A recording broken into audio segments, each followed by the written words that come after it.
नमस्कार दोस्तों, मैं एक सार चंद्रशेखर उगले आपका अपने share share market YouTube channel पे स्वागत करता हूँ। हम देखेंगे निफ्टी बैंक निफ्टी का एनालिसिस। आज थी निफ्टी की एक्सपायरी, कल है सेंसेक्स की एक्सपायरी। अगर देखेंगे, अगर हमारा वीडियो शॉर्ट में हुआ तो सेंसेक्स का भी हम देखेंगे। आज मार्केट निगेटिव क्लोज हुआ है। लास्ट मोमेंट में मतलब 12 साढ़े 12 बजे के बाद मार्केट में जो निगेटिविटी आई, अदरवाइज मार्केट आप देखोगे तो कल की कैंडल छोटी थी। आज उसका जो हाई के ऊपर है वो ट्रेड कर रही थी। वो हम आवरले में जब जाएंगे, आवरले और 5 मिनट में, तो हमें पता चलेगा। अब ये जो लास्ट होप हमें बाकी है निफ्टी में, आप यह देख सकते हो, ये लास्ट होप, ये जो ट्रेंड लाइन है ये 4 टाइम टच किया है, ये लास्ट होप है। जो मैंने कल बोला था कि ये जो डिमांड जोन है 22,080 से 21,930, एक डिमांड सॉरी सप्लाई जोन है, मतलब सपोर्ट है। तो यहाँ पे सपोर्ट जोन या डिमांड जोन इसको बोल सकते हैं। तो यहाँ से मार्केट रिवर्स हो सकता है, क्यों? क्योंकि मार्केट रिपीट द हिस्ट्री। उसी हिसाब से यहाँ से बायर्स एक्टिव हुए थे, तो यहाँ से भी बायर्स एक्टिव हो सकते हैं। ये लास्ट होप अभी हमारा बाकी है निफ्टी में। अदरवाइज एक बड़ा फॉल मिलेगा 21,700, उसके बाद 21,100, कोई रोक ही नहीं सकता 21,700 अगर ब्रेक करेगा तो। लेकिन ये मैं कहता हूँ इस ट्रेंड लाइन के हिसाब से ये लास्ट होप है हमारा। अदरवाइज ये हमें ब्रेक करते हुए नजर आएगा धीरे धीरे। ये हो गया। अब मार्केट में अगर हम देखेंगे तो इंडिया विक्स भी लास्ट में जो 12:30 1 के बाद 5% अप था। यहाँ पे अगर देखोगे तो सबसे बड़ा सेक्टर एफएमसीजी, वो सबसे ज्यादा नेगेटिव रहा, और जो मीडिया सबसे छोटा सेक्टर है वो आज पॉजिटिव देखने को मिला। बाकी स्मॉल हो या मिड कैप हो, सारे के सारे नेगेटिव नजर आए। लेकिन pharma sector, auto sector, energy sector, pharma, auto, energy और एफएमसीजी नेगेटिव। अब आवरली में हम देखेंगे, हमेशा मैं यही बोलता हूँ कि आप चार्ट कैंडल स्टिक पैटर्न पे ज्यादा ध्यान दीजिए। चार्ट को पढ़ना सीखिए। चार्ट आपको सब कुछ बोल देता है, आपको सेंटिमेंट की जरूरत ही नहीं है। अगर आपका मनी मैनेजमेंट, रिस्क मैनेजमेंट सही है तो आपको सेंटिमेंट देखने की कोई जरूरत नहीं, क्योंकि सेंटिमेंट तो बोल रहा है मार्केट अप जाएगा, सेंटिमेंट बोलेगा मार्केट नीचे जाएगा, लेकिन आपकी एंट्री कहाँ पे करनी जरूरी है ये आपको पता होना चाहिए।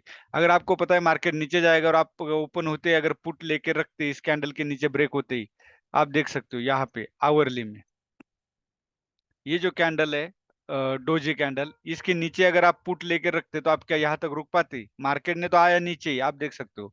At the end of day market नीचे आए, लेकिन इतना देर आप रुक नहीं सकते। तो क्यों? क्योंकि मार्केट में जब तक आप टेक्निकल एनालिसिस नहीं सीखोगे, आपको नहीं पता चलेगा। अब यहाँ देख सकते हो, आप यहाँ शूटिंग स्टार कैंडल बनी थी, इसके नीचे आप सेल कर सकते थे। अब आवरले में क्या देखना है, जो मैंने बोल दिया वन डे में वही यहाँ पे आप देख सकते हो। लास्ट ऑफ बाकी है 21,930, अगर ब्रेक करता है तो समझ लो एक बड़ा फॉल हमें देखने को मिल सकता है। ये ट्रेंड लाइन अगर ब्रेक होती है तो समझ लो एक अच्छा खासा फॉल हमें देखने को मिल सकता है। फिर 21,700 और 21,700 के नीचे फिर कोई रोकने वाला नहीं है। 5 मिनट में हम देखेंगे, इसलिए कैंडलस्टिक पे जोर दीजिए। कैंडलस्टिक पढ़िए, चार्ट को पढ़ना सीखिए।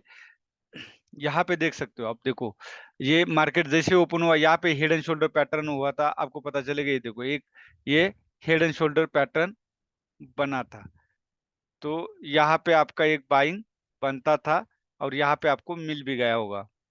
अगर जिसने एंट्री किया, मैं थोड़ा सा बाहर था, दोपहर के बाद आया। हाँ, यहाँ पे देख सकते हो, ये हो गया एक ट्रेड, ये हो गया। अब यहाँ पे देखो कितनी छोटी छोटी कैंडल बन रही है।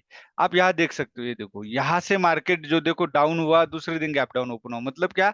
यहाँ से सेलर्स एक्टिव हुए थे। तो सेम यही लाइन को अगर हम आगे बढ़ाए तो आप देख सकते हो, यहाँ टच करने के बाद एक हैमर बना है, आप देख सकते हो।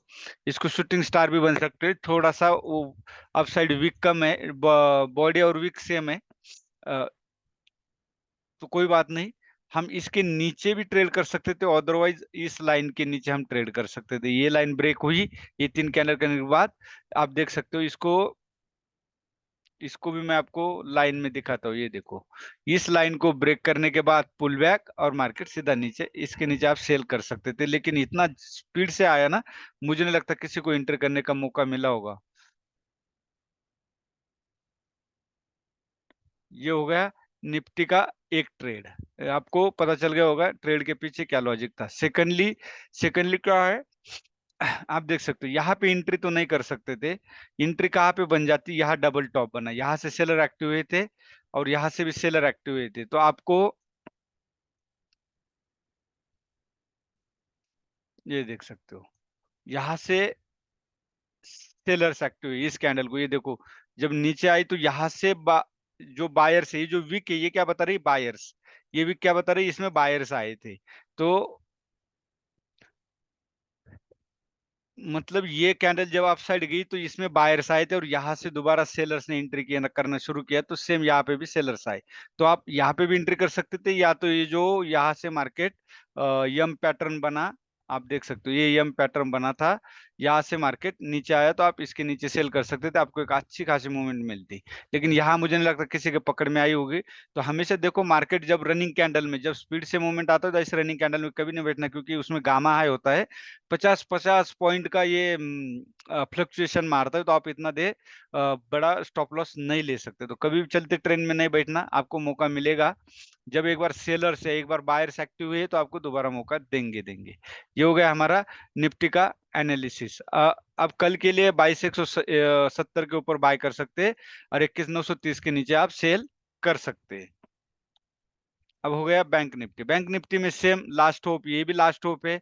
ये अगर कल ब्रेक होता है, कल ब्रेक तो 47,0, 46,570, हाँ यहाँ तक इतना तो आ सकता है, 800-900 पॉइंट तो बैंक निफ्टी आराम से मूवमेंट देती है।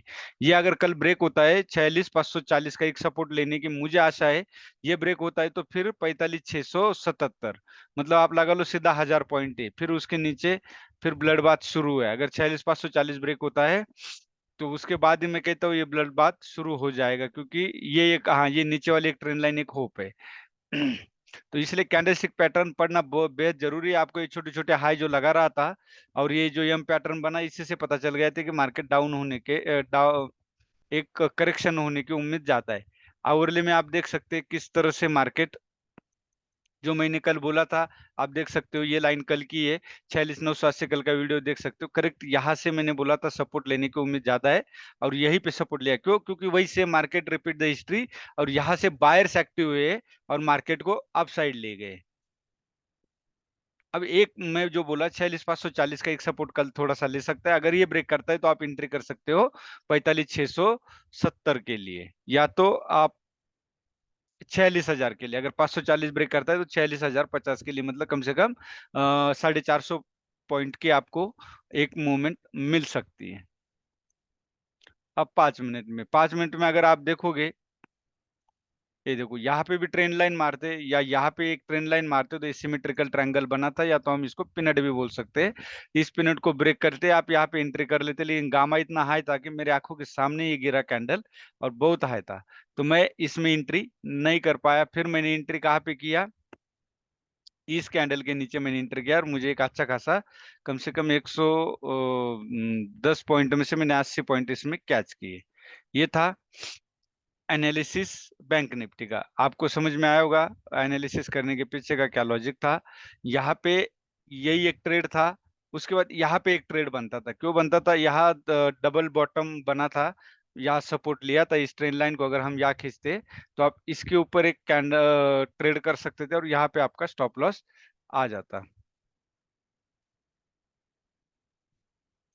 यहाँ देख सकते हो इसके ऊपर आपका स्टॉप लॉस आ जाता। इस कैंडल के ऊपर आप बाय कर सकते थे। क्यों? क्योंकि ये डबल बॉटम बनाया था या सपोर्ट लिया था। इसको क्या बोलते हैं? Higher lows. ये जो नेक्स्ट बना था ये हायर लोज था, तो आप इसके ऊपर ले सकते थे। ये एक लाइन अगर खींचते तो आप देख सकते हो इस लाइन को ब्रेक करने के बाद पुल बैक, और उसके बाद ये जो हैमर, ये क्या शो रहा था? शो कर रहा था जो नीचे से विक थी, ये शो कर रहा था कि भाई इसमें बायर्स एंट्री कर रहे, तो आप ये एक एंट्री कर सकते थे। ये था। और जब भी एक याद रखे, money management, risk management. Risk management अब इसमें क्या बोलता है? मार्केट डाउन है तो आप पुट साइड आप ज्यादा क्वांटिटी ले सकते हैं, कॉल साइड आप मिनिमम हाफ क्वांटिटी में। जो मान लो आप 1 लाख यूज करते हैं, उसमें से आपने ऑप्शन में 50,000 यूज करने, 50,000 में से अगर आपको कॉल साइड जाना है तो आप 20,000 यूज कीजिए, लेकिन आपको पुट साइड जाना है तो आप 50,000 यूज कर सकते हैं। ये रिस्क मैनेजमेंट, मनी मैनेजमेंट है। क्यों? क्योंकि आप आगे से ट्रेड कर रहे हो, आगे से ट्रेंड ट्रेड कर रहे हो। अब 46,980 के नीचे कल सेल करना है और 47,420 के ऊपर आपने बाय करना है। ये हो गया। अब यहाँ देखोगे एफआईडीआई का डाटा, तो कल की जो बाइंग और सेलिंग थी वो टोटली पॉजिटिव थी। मतलब ये यहाँ तक कल का जो टोटल आंकड़ा था वो माइनस करके, जैसे ये दोनों का अगर आप आज प्लस करोगे, 18 अप्रैल का आज ऐड हुआ है एफआईडीआई का डाटा, तो इसको अगर प्लस करोगे दोनों को तो पॉजिटिव था। आज प्लस करोगे तो आपको दिखाई देगा 22,338 प्लस 21,321, मतलब -22,358 और प्लस 21,321, इसको प्लस करोगे तो ये माइनस आंसर आएगा। तो एफआई ने इस महीने टोटली सेलिंग के एक दिन छोड़ के। अब दो कंपनी, बड़ी बड़ी कंपनियों का रिजल्ट आया। एक आया बजाज ऑटो का, उसने 80 रुपए डिविडेंड अनुमान से अच्छा उनका रिजल्ट आया है और उन्हें 80 रुपए का डिविडेंड दिया है। और इन्फोसिस इन्फोसिस ने भी एक स्पेशल डिविडेंड के साथ अनाउंस किया है, तो उनका भी कम से कम 28 रुपए कुछ टोटल डिविडेंड हो जाता है। लेकिन अगर आप यहाँ पे देखोगे, इन्फोसिस, बजाज ऑटो अगर आप देखते हो तो बिल्कुल टॉप पे ट्रेड कर रहा है, लेकिन इन्फोसिस जो है वो वो एक प्रकार का डिमांड जोन के पास आया हुआ है। तो आप यहाँ पे फ्रेश एंट्री कर सकते हैं, लेकिन एंट्री कितनी करनी है? एक सेक्टर में अगर आप जो अमाउंट लगा रहे हो उसमें से आधी ही एंट्री करें इसमें से, क्योंकि हो सकता है या एवरेज भी करना पड़े। इन्फोसिस का रिजल्ट अच्छा आया है तो हो सकता है आपको एवरेज भी करना पड़ सकता है, क्योंकि मार्केट पूरा निगेटिव है। ये हो गया। लेकिन बजाज ऑटो में कोई चांस नहीं है फ्रेश बाइंग की। इंतजार कीजिए, ब्रेकआउट देने दीजिए, फिर ब्रेकआउट के बाद करेक्शन देने दीजिए, तभी एंट्री करे या अवॉइड करे। यही था आज का एनालिसिस। वीडियो अच्छा लगे तो लाइक, शेयर और ज्यादा से ज्यादा सब्सक्राइब कीजिए। और मेरा टेलीग्राम चैनल शेयर मार्केट जरूर ज्वाइन कीजिए, जिसपे मैं जो भी पैटर्न वगैरह पोस्ट करता हूँ उससे आपको सीखने को मिलेगा। ये ओनली फॉर एजुकेशन पर्पज से टेलीग्राम चैनल हो, यूट्यूब चैनल, कोई बाय सेल रिकमेंडेशन है। बाय सेल के लिए आप अपने फाइनेंशियल एडवाइजर कंसल्ट कीजिए, खुद अपनी डिसीजन लीजिए। धन्यवाद। जय हिंद, जय भारत।